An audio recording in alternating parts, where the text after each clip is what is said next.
नमस्कार दोस्तों, मैं श्वेताब कुमार आप सभी का आपके अपने YouTube चैनल लॉकुल पर बहुत बहुत स्वागत करता हूं। दोस्तों, आज एक बहुत ही इम्पॉर्टेंट टॉपिक को मैं आप सभी के लिए कवर करने वाला हूं और वह टॉपिक है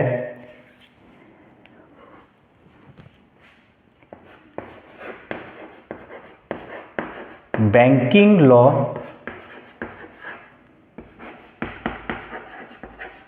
अमेंडमेंट बिल 2024। तो आप कहेंगे सर ये क्या, आप तो ये केस मुकदमे की बात आप करते थे, ज़मीनी विवाद को लेकर आप वीडियो लेक्चर बनाते थे, ये आज कहाँ से, ये बैंक की बात कहाँ से शुरू हो गई। देखिए, बहुत इंपॉर्टेंट टॉपिक है। जैसे जैसे हम आगे की तरफ बढ़ेंगे आज के इस वीडियो सेशन में, आप खुद समझ जाएंगे कि आज का यह वीडियो लेक्चर बहुत ही ज़्यादा आप सभी के लिए इम्पोर्टेंट होने वाला है, क्योंकि मुझे लगता है कि शायद ही कोई ऐसा व्यक्ति होगा जिसका किसी बैंक में खाता नहीं होगा। आप में से हर किसी का बैंक में खाता होगा। इवन कभी कभी तो ऐसा होता है कि परिवार के जितने सदस्य हैं सभी का बैंक में खाता होता है कि नहीं। तो बैंक में क्या है, खाते में क्या है, पैसा है कि नहीं भाई। बैंक है, बैंक में खाता आपने खोल रखा है तो किस लिए खोल रखा है, पैसे के लिए। अब देखिए, अब यह क्या है, बैंकिंग लॉ अमेंडमेंट बिल। देखिए, कोई भी कानून बनता है ना तो पहले उस कानून पर चर्चा होती है। कहाँ चर्चा होती है, तो लोकसभा और राज्यसभा। लोकसभा राज्यसभा आपको पता है, लोकसभा जो चुनाव होता है पार्लियामेंट का होता है ना, सांसद जिनका चुनाव होता है, हमारे सांसद महोदय जिनको शॉर्ट में आप MP कहते हैं, चुनाव होता है तो ये लोग कहाँ जाते हैं, तो लोकसभा में जाते हैं। फिर एक राज्यसभा भी होता है जिसे अपर हाउस कहा जाता है। तो लोकसभा से जो है यह कानून अभी पास हो गया है। किसी भी कानून को बनने के लिए वह लोकसभा और राज्यसभा दोनों सदनों से पास होता है बहुमत के साथ। उसके बाद जो हमारे राष्ट्रपति होते हैं उनका उस पर हस्ताक्षर होता है, ठीक है। उसके बाद वह पूर्ण रूप से कानून बन जाता है। यह प्रक्रिया होती है कानून बनने की, ठीक है। ये पूरा प्रोसेस होता है कानून बनने का। तो यह जो कानून है यह अभी कहाँ से पास हो गया है, तो लोकसभा से क्या हो गया है, यह पास हो चुका है, ठीक है। वहाँ से पास हो गया है, मतलब यहाँ अब कोई दिक्कत नहीं, लोकसभा से पास हो गया है। अब बचा क्या, तो अब बचा राज्यसभा, ठीक है। यह बचा, अब क्या बचा, अब तो राज्यसभा बचा, ठीक है। राज्यसभा से इसको होना, लोकसभा से तो पास हो गया, राज्यसभा बचा हुआ है। राज्यसभा से पास होगा और जो हमारे प्रेसिडेंट ऑफ इंडिया हैं, प्रेसिडेंट ऑफ इंडिया, उनकी मंजूरी मिल जाएगी, उनका साइन हस्ताक्षर हो जाएगा। उसके बाद यह कानून बन जाएगा, यह पूरा लॉ बन जाएगा। अब वो लॉ क्या है एकदम बताऊंगा, देखिएगा, बहुत इंपॉर्टेंट टॉपिक है। तो दोस्तों, वीडियो लेक्चर में आगे बढ़ने से पहले मैं आप सभी से कहूँगा कि चूँकि यह चैनल आपका है, मैं अपने हर वीडियो सेशन में कहता हूँ, यह जो चैनल है, यह जो लॉकुल परिवार है, इस परिवार के आप सभी सदस्य हैं और यह जितना भी मैं वीडियो लेक्चर कवर करता हूं, इसमें मेरा पूरा प्रयास रहता है कि आपकी हर समस्या का हर संभव मैं समाधान करूं। तो आपसे यही निवेदन होगा एक परिवार के सदस्य के नाते कि चैनल पर आप नए आए हैं तो चैनल को सब्सक्राइब करना ना भूलें, बेल आइकन को ज़रूर प्रेस करें, वीडियो पसंद आए तो लाइक ज़रूर करें। कोई भी सवाल आपके मन में है, चाहे आज के इस वीडियो लेक्चर को लेकर या कोई अन्य सवाल भी आपके मन में है, चाहे वह कोई ज़मीनी विवाद हो या किसी प्रकार का कोई क्रिमिनल केस हो, जैसे जमानत से संबंधित कोई भी सवाल आपके मन में होता है तो आप मुझसे कमेंट सेक्शन में सवाल ज़रूर पूछेंगे, ठीक है दोस्तों। तो आगे बढ़ते हैं आज के इस वीडियो लेक्चर में। तो यह हो गया, तो इस कानून पर अभी काम हो रहा है। तो प्रक्रिया जैसे लोकसभा से पास हो गया, अब राज्यसभा में जाएगा। इस कानून का बताऊँगा, हो जाएगा पास, बहुत अच्छा कानून है। राज्यसभा से हो जाएगा और राष्ट्रपति महोदया के हस्ताक्षर हो जाएंगे, उनकी अनुमति मिल जाएगी। तो यह जो कानून है बैंकिंग लॉ अमेंडमेंट बिल 2024, यह क्यों, आखिर यह कानून क्यों बनाया गया है, इस कानून को क्यों लाया जा रहा है, इसकी आवश्यकता क्यों पड़ी इस कानून की, ठीक है। देखिए, बताता हूँ। यह तो ठीक है, इसको मैं यहाँ से हटा देता हूँ और बताता हूँ आपको किस कानून का फ़ायदा क्या है। देखिए, ध्यान से सुनिएगा। आप किसी बैंक में जाते हैं, आपने इधर देखा होगा कि बैंक में कोई खाता खुलवाते हैं, चाहे आपका वो सेविंग बैंक अकाउंट हो ठीक है, करेंट अकाउंट हो, फिक्स डिपॉजिट हो, आरडी हो, रिकरिंग डिपॉजिट जिसे कहते हैं, पीपीएफ होता है, ठीक है। तो इसमें आपसे कहा जाता है कि नॉमिनी का नाम दें आप। नॉमिनी जो होते हैं, तो नॉमिनी का नाम, तो एक नॉमिनी का नाम देने का रहता है इसमें कॉलम, सिर्फ आप एक ही नॉमिनी अभी तक देते आए हैं। लेकिन जब ये कानून बन जाएगा तो कितने नॉमिनी आप दीजिएगा, कितना नॉमिनी रहेगा, कितना नॉमिनी रहेगा, 4 हो जाएगा। अभी कितना देते हैं, तो एक नॉमिनी का देते हैं। यह कानून बन जाने के बाद आप 4 नॉमिनी का नाम दे सकते हैं, 4 नॉमिनी का नाम दे सकते हैं, ठीक है। इससे फ़ायदा क्या होगा सब बताऊंगा। कोविड जो हुआ था, कोरोना काल जो हुआ था, उसमें क्या हुआ, कई सारे लोगों की मौत हो गई। बहुत दुखद समय था, बहुत भयावह स्थिति थी, हम सभी जानते हैं।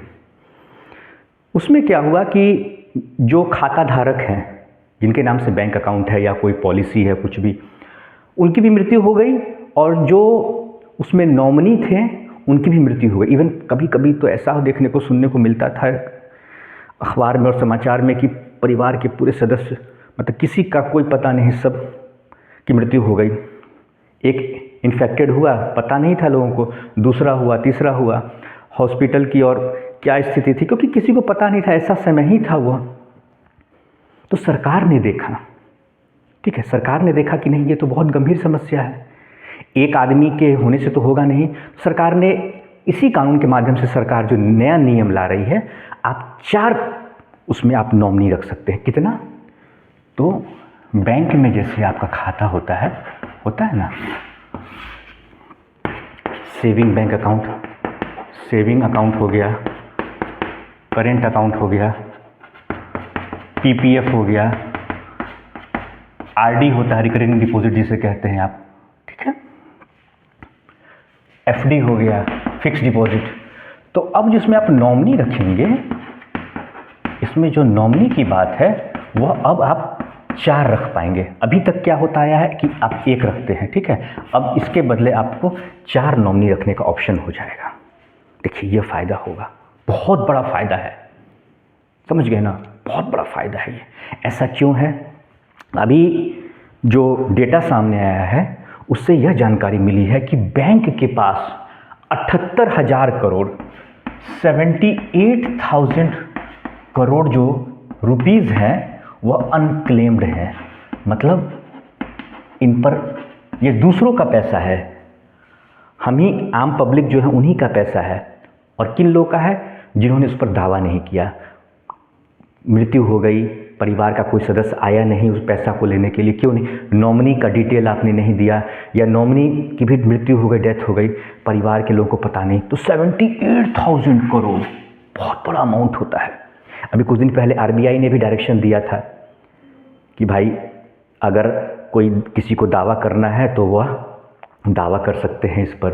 उसके लिए प्रक्रिया होती है कि कोर्ट से आपको एफिडेविट बनाना होता है, फिर आप वंशावली बनवाते हैं, एक प्रक्रिया है, कोई दिक्कत नहीं है, उसके लिए भी कोई परेशानी वाली बात नहीं है। आप सवाल पूछिएगा, मैं आपको डिटेल में बता दूंगा, बस अभी ये समझिए, इस पुलिस कानून को समझिए, उसके लिए मैं अलग से टॉपिक बना दूंगा। हाँ, आप सवाल पूछिएगा तो मैं उसमें कमेंट सेक्शन में आपको बता दूंगा कि अगर नॉमिनी की भी मृत्यु हो गई तब LIC पॉलिसी का पैसा कैसे मिलेगा, या बैंक का पैसा कैसे मिलेगा, सेविंग बैंक अकाउंट हो, करेंट हो, पीपीएफ हो, आरडी हो, एफडी हो, सब बताऊंगा।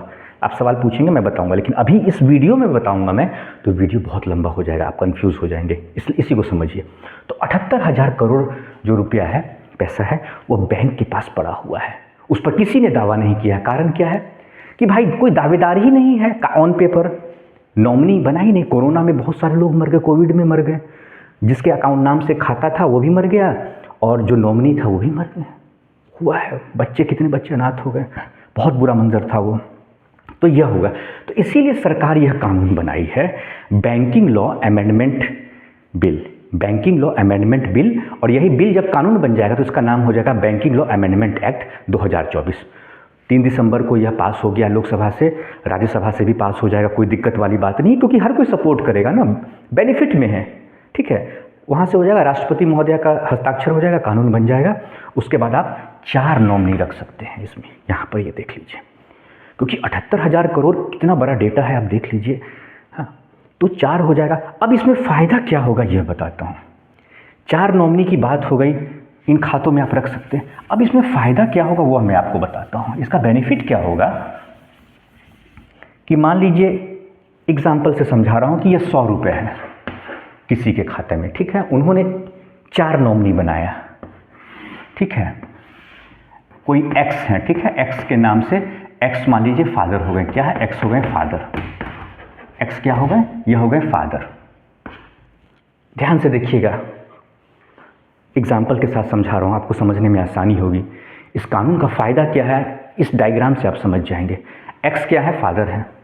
अब इनके 4 बेटे हो गए, 2 3 4, ए बी सी डी, ठीक है। अब क्या है, इस नए कानून में क्या सुविधा दिया गया वो मैं आपको बताता हूँ।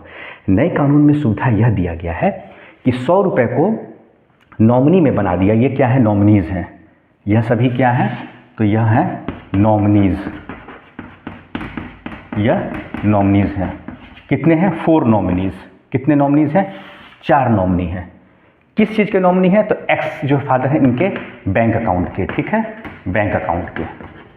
इनके बैंक अकाउंट में एग्जाम्पल के लिए मान लीजिए, समझाने के लिए बता रहा हूँ, 100 रुपये रखे हुए हैं, ठीक है। अब नए कानून में प्रावधान है कि आप 4 नॉमिनी भी बना सकते हैं और चारों नॉमिनी को कितना कितना शेयर मिलेगा वह भी आप इसमें लिख सकते हैं, ताकि विवाद न हो, है कि नहीं, विवाद न हो। एक बैंक लॉकर का भी प्रावधान है, वो भी बताऊंगा, आप सुनिएगा। तो 25 रुपये इधर चले गए, 25 इधर चले गए, 50 हो गए, 50 और बचे 25 25 हो गया, सब में बराबर बट गया। कहाँ है विवाद, हो गया ना। अभी क्या होता है कि किसी एक के नाम से कोई एक नॉमिनी है, पैसा ले लिया, लालच आ गया। भाई लालच तो है, पैसा संपत्ति लालच की चीज़ हो जाती है, मति मर जाती है आदमी की। होना नहीं चाहिए, बहुत गलत है, लेकिन हो जाता है, तभी तो कानून बन रहा है ना। तो ये 25-25 रुपये, ये 100 रुपये थे एक्स के डेथ के बाद, इनकी मृत्यु के बाद, इनकी मृत्यु हो गई तो इनके चारों बेटों में 25-25 रुपये बट गए। बेटे में या मान लीजिए इनकी अपनी बेटियां हैं, बेटियों में बट गए, कोई विवाद नहीं है। अब किसी ने मुझसे कहा कि सर मेरे लिए आप एक वसीयत बना दो। अब लोग नहीं समझते हैं, वसीयत बना दीजिए और मेरा जितना भी इन्वेस्टमेंट है, पैसा है, बैंक का है, आरडी है, पीपीएफ है, मेरे दोनों बच्चों के नाम से हो जाए, मैं विवाद नहीं चाहता हूँ। और जो मेरा लॉकर में सोना रखा हुआ, गहना रखा, वो भी बराबर बढ़ जाए। अरे सर क्या दस्तावेज बनवाओगे, जो दस्तावेज बनवाना है वो आप असली बनवा ही नहीं रहे हैं। आप कागज़ पे, स्टाम्प पेपर पे लिख देंगे, चल जाएगा, लेकिन आपको अपने बैंक में सुधार करवाना है। ये कानून बन जाता है, अपने बैंक में जाइए, वहाँ पर अपने दोनों बच्चों के नाम पर अगर 100 है तो 50-50 कर दीजिए, 50-50 बांट दीजिए, कुछ नहीं होगा। आपके मृत्यु के बाद, लाइफ टाइम के बाद, आपके जीवन काल के बाद दोनों बच्चे नॉमिनी हैं, जाएंगे, दोनों को पैसा मिल जाएगा। दोनों का आधार कार्ड लगेगा, साइन होगा, डॉक्यूमेंटेशन होगा, वेरीफाई किया जाएगा कि भाई ये वही नॉमिनी ही हैं, ये होगा, एक अंडरटेकिंग होगा, हो गया, बात खत्म है। इसमें कोई कुछ नहीं है, एकदम सिंपल और सरल बता रहा हूँ। कुछ भी कागज़ बनवा लीजिए, कर लीजिएगा। बैंक फिर कहेगी नॉमिनी में किसका नाम, नॉमिनी में तो आपका नाम ही नहीं है, कैसे आ गए। तो सर ये दस्तावेज़ दिया हुआ है वसीयत का, ये वसीयत कुछ नहीं है। आप नॉमिनी में नाम कहाँ है आपका, जाइए बनवाइए, कोर्ट से पहले एफिडेविट बनवाइए, ठीक है। और एफिडेविट बनवाने के बाद फिर जाइए वंशावली बनवाइए, फिर एक फॉर्म मिलेगा, फॉर्म में भरिए। क्यों इतना लफड़ा लेना है, नहीं लेना है। मैं एकदम चुटकी वाला बात बता रहा हूँ। चुपचाप बैंक में जाएंगे आप, अपना दोनों बच्चों का नाम दीजिए, जितने बच्चे हैं, दोनों बच्चे हैं उनका नाम दे दीजिए। आपके जीवन काल के बाद दोनों बच्चों का नाम रिकॉर्ड में रहेगा, रिकॉर्ड में देखिएगा, बात खत्म है, कहानी हो गया। सो सिंपल, इसमें कुछ नहीं है। अब उनका एक और सवाल था कि मेरे पास जो है ज्वेलरी भी है, ज्वेलरी का विवाद ना हो, कोई दिक्कत नहीं है, ज्वेलरी का विवाद भी आपका ख़त्म हो जाएगा। ज्वेलरी है बैंक में, ठीक है, आपका गहना जो होता है, सोना चांदी हीरा जवाहरात जो भी है भाई, आपका गहना आपका है, ठीक है। ये कहाँ रखा हुआ है, तो बैंक के लॉकर में रखा हुआ है। कहाँ रखा हुआ है, बैंक के लॉकर में रखा हुआ है। अभी वर्तमान में मान लीजिए कि आप वाइफ के नाम, वाइफ को आपने नॉमिनी बना दिया, ठीक है, लेकिन अब एज हो गया है, नॉमिनी का नाम चेंज करवा दीजिए ना, नहीं तो 2 बच्चे हैं तो ऐड करवा दीजिए। 4 लोग का कॉलम दिया हुआ है, तो दोनों बच्चों का ए का नाम भी जुड़वा दीजिए, बी का भी नाम जुड़वा दीजिए, नॉमिनी में ऐड करवा दीजिए, नॉमिनी बना दीजिए, बात खत्म है। दोनों बच्चे आपके जाएंगे, बैंक लॉकर का होगा, दोनों के नाम से मान लीजिए एग्जाम्पल 50% इसको बना दीजिए नॉमिनी और 50% ये नॉमिनी। ऑप्शन दिया रहेगा 50% नॉमिनी, 50% नॉमिनी। यही तो बात है सर, कितना इजी, कितना सरल का मतलब ये कानून कितना सरल तरीके से बनाया जा रहा है, कितनी स्पष्टता है इस कानून में। बैंक लॉकर का कोई विवाद नहीं रहेगा। ठीक है, तो दोस्तों आज के इस वीडियो के लेक्चर को लेकर कोई भी डाउट हो आप मुझसे सवाल पूछिए, कोई अन्य भी प्रश्न आपके मन में है तो आप मुझसे सवाल जरूर पूछेंगे। ठीक है दोस्तों, तो आज का लेक्चर यहीं पे कंक्लूड करता हूँ। नमस्कार।